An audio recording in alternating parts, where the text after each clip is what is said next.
I had always been a dreamer. From an early age, my mind brimmed with ambitions and visions of a life where I could make a meaningful impact on the world. My name is Mary, and my dream was straightforward yet powerful. I aspired to be a journalist. The art of storytelling captivated me, capturing the essence of people's lives, uncovering hidden truths, and contributing something valuable to society. Pursuing a career in magazine publishing felt like the perfect path to fulfill this passion. I thrived in the world of writing, constantly keeping up with the latest trends. With that goal in mind, I dedicated myself to studying journalism and media in college, putting in long hours to hone my craft. Upon graduation, I felt prepared to take on the world, but as is often the case, reality didn't align with my expectations. My first jobs were with small, obscure publications, but that didn't discourage me. I was doing what I loved, and that was enough. I welcomed the challenge of starting at the bottom. Knowing each article I wrote brought me closer to my larger aspirations, I understood that success takes time, and I was ready to put in the hard work. A few years into my career, at the age of 31, my life took an unexpected turn when I met Jerry. He wasn't just any guy, he was intelligent, kind, and incredibly supportive. We connected instantly, and our love blossomed quickly. Jerry came from a wealthy family that managed a thriving business. His father, Willie, was the patriarch, and Jerry played a significant role in helping run their vast empire. Our relationship deepened, but one shadow loomed over us: Jerry's mother, Nicole. From our very first meeting, it was clear she disapproved of me. Nicole exuded an air of superiority, always impeccably dressed and unwavering in her belief that Jerry deserved someone from a similar social background. She never hesitated to remind me of this, viewing me merely as a journalist, someone who didn't fit her vision for her son's future. Initially, her criticisms felt like small daggers, sharp yet manageable. She would casually dismiss my career, saying, "A journalist? That's hardly something to brag about," accompanied by a wave of her perfectly manicured hand. Her judgment stung more than I cared to admit, leaving me feeling powerless to alter her opinion. But Jerry stood by me through it all. Whenever his mother made a cutting remark, he defended me, saying, "Mom, Mary's work is important. She excels at what she does." Willie was equally supportive, often stepping in to diffuse tensions when Nicole's comments crossed a line. While I appreciated their backing, I couldn't shake the feeling that Nicole's disdain ran deeper than she let on. Over time, I became more resilient, trying to ignore her harsh words and focusing instead on my relationship with Jerry and my burgeoning career. I kept telling myself that if I could withstand her barbs, I'd emerge stronger. But things took a turn for the worse when Willie left for an extended business trip overseas. Nicole, not wanting to be alone, moved in with us at Jerry's invitation. At first, I convinced myself that I could handle it. After all, family matters, and I thought keeping the peace was the right choice. However, once Nicole settled in, it became evident that cohabiting was far more challenging than I had anticipated. The criticisms that I once brushed off became a daily barrage of insults. No matter what I did, Nicole found fault with it. "You're doing that wrong, Mary," she'd say when I cooked dinner, or "I can't believe Jerry married someone so inadequate." When discussing work, her relentless words made me feel like I was perpetually walking on eggshells. I tried to stay calm, reminding myself that this situation was temporary. Willie would return soon, and then Nicole would leave, but the mounting stress weighed heavily on me. Meanwhile, work was heating up. I had been given a significant project, leading the redesign of a major section of the magazine. This was the most substantial opportunity of my career, and the pressure to deliver was immense. I worked late into the night, refining designs and perfecting layouts, knowing that a successful launch could secure a long-awaited promotion. The night before the big presentation, exhaustion threatened to overwhelm me, but hope kept me going. I had poured my heart into this project, and it needed to succeed. As I sat on the couch, discussing my concerns with Jerry, Nicole overheard us. She walked into the living room, inserting herself into our conversation uninvited. "Mary, I couldn't help but overhear, but honestly, you're probably going to fail tomorrow," she said bluntly. "I doubt you have the skills to pull this off. You should just quit and focus on being a housewife." Her words struck me like a punch to the gut. Anger simmered beneath the surface, but I forced myself to remain composed. "Nicole, I really don't have time for this right now," I replied, striving for calmness. "I'm focused on my work." She met my gaze with cold, dismissive eyes. "I can't believe Jerry married a journalist. You'll never be good enough for him."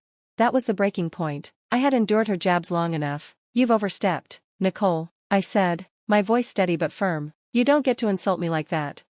Nicole was momentarily taken aback, turning to Jerry as if expecting him to side with her. Instead, he calmly responded, "Mom, Mary's just defending herself. You've gone too far." For the first time, I saw a shift in Nicole's expression, shock mingled with anger. "You've turned my son against me," she spat, her voice dripping with venom. "You'll regret this, Mary." I couldn't muster a response. I was too exhausted, too stressed, and too focused on the presentation. That night, I went to bed with a heavy heart, troubled by how quickly tensions had escalated, yet my thoughts remained fixated on my work, not on Nicole's threats.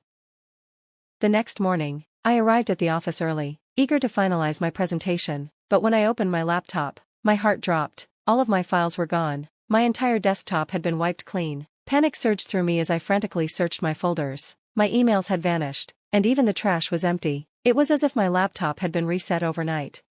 I felt suffocated, my mind racing. I had backed up my files to my email, but now everything was missing. How could this have happened? I rushed to my boss, desperate to explain the situation, hoping for a glimmer of understanding, but his reaction was anything but sympathetic. He regarded me with disappointment, chastising me for being irresponsible and unprofessional. To make matters worse, he had already lined up a backup presenter, someone ready to step in if I faltered. It felt like the ground had been ripped from beneath me. All my hard work, all the sacrifices I had made, seemed to evaporate in an instant. There would be no recovery. My promotion was slipping away, and I was left humiliated.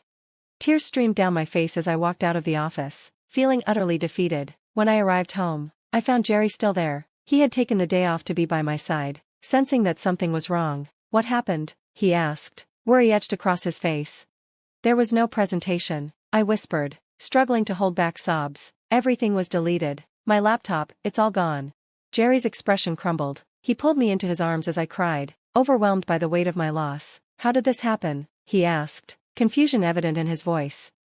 "I don't know," I replied, still shaking. "I backed everything up, but even those files are gone." As I recounted the events, a troubling thought crept into my mind, one I had tried to dismiss. Could Nicole have been involved? It seemed too far-fetched, but her behavior, her smug satisfaction during my failures, it all felt too coincidental. I didn't want to jump to conclusions, yet the feeling lingered. I needed proof. If Nicole had sabotaged my laptop, I had to know for sure.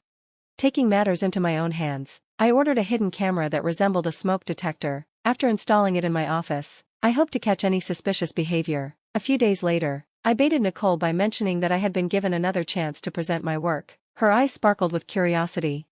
"Oh, another chance?" she replied, her tone dripping with skepticism. "Yes," I said, watching her closely. "It could lead to a raise if I do well." A smirk crossed her face, her expression unreadable. "Let's see what happens tomorrow, then," she said, her voice laced with insincerity. That night, I reviewed the footage from the hidden camera, my heart racing with anticipation. As the video played, I watched in disbelief as Nicole crept into my office in the middle of the night. She sat down at my desk, opened my laptop, and began to type. My hands trembled as I saw her delete files and reset my system. I couldn't believe my eyes. She had done it. She had sabotaged my presentation. The next morning, I showed the footage to Jerry. His face went pale as he processed what he was seeing. "We have to confront her," he said, anger simmering beneath his calm demeanor. When Nicole came down for breakfast, Jerry wasted no time. "Mom, we know what you did," he said, his voice icy. Nicole feigned innocence, raising an eyebrow. "What are you talking about?" "We caught you on camera, Mom. You deleted Mary's files," Jerry said, holding up the footage. Nicole's face contorted in anger. "You were spying on me," she spat. "You sabotaged her work, and now you're trying to deflect," Jerry replied, his voice rising. "You need to leave, Mom. You can't stay here anymore." Nicole's face flushed with fury. "You've turned my son against me," she hissed. "You'll regret this." But Jerry didn't back down. "You're leaving today," he stated firmly. That afternoon, Nicole packed her things, her face a mask of rage as she shot one last glare at me before storming out the door. The days following Nicole's departure were oddly surreal. The house felt quieter and more peaceful, yet an undercurrent of tension remained. My job, which I had poured so much effort into, lay in ruins. The thought of returning to work was unbearable, and I found it hard to shake off the sense of loss. Eventually, I made the difficult decision to resign. I couldn't stay there, not after everything that had happened. I needed time to heal and to rebuild my career. Jerry stood by me through it all, encouraging me to take the necessary time to recover. With his unwavering support, I began to explore new opportunities, and slowly but surely, I started to regain my footing. It wasn't long before I landed a new job, one that was even better than the last. I was appointed the chief editor at a prestigious magazine, a position that felt like a dream realized. The work was challenging, but I thrived on it. For the first time in months, I felt like I was in control of my life again. Nicole was no longer part of our lives. Willie stayed in touch, and Jerry maintained a professional relationship with his father, but there were no messages from her. I didn't mind. I had moved on and was determined not to let her sabotage or negativity hold me back any longer. Months later, Jerry and I were invited to a major company event, a high-profile gathering where we dressed in our finest attire. As we entered the venue, we spotted Willie and Nicole across the room. They waved us over, and we exchanged polite greetings. Nicole's eyes scanned me critically, but I refused to flinch. I was no longer the insecure woman she had tried to belittle. I was stronger now. So, still unemployed? Nicole sneered, her tone dripping with disdain. I smiled confidently. Actually, I'm the chief editor at a new magazine, I replied, watching her expression closely. Just then, the CEO took the stage and called my name. I was being recognized for my work, celebrated for my leadership and innovative ideas. As I stepped onto the stage, applause erupted throughout the room. Nicole sat silently, her face flushed with embarrassment. After the speech, Jerry and I returned to our table, where Willie congratulated me warmly. Nicole, however, remained silent, her eyes filled with bitterness. For the first time, I felt genuinely free from her influence. I had proven my worth, not just to her, but to myself. As we left the event that night, a deep sense of satisfaction washed over me. The road ahead was still uncertain, but with Jerry by my side, I knew we could face anything together. We had weathered the storm, and now we were ready to embrace whatever the future held.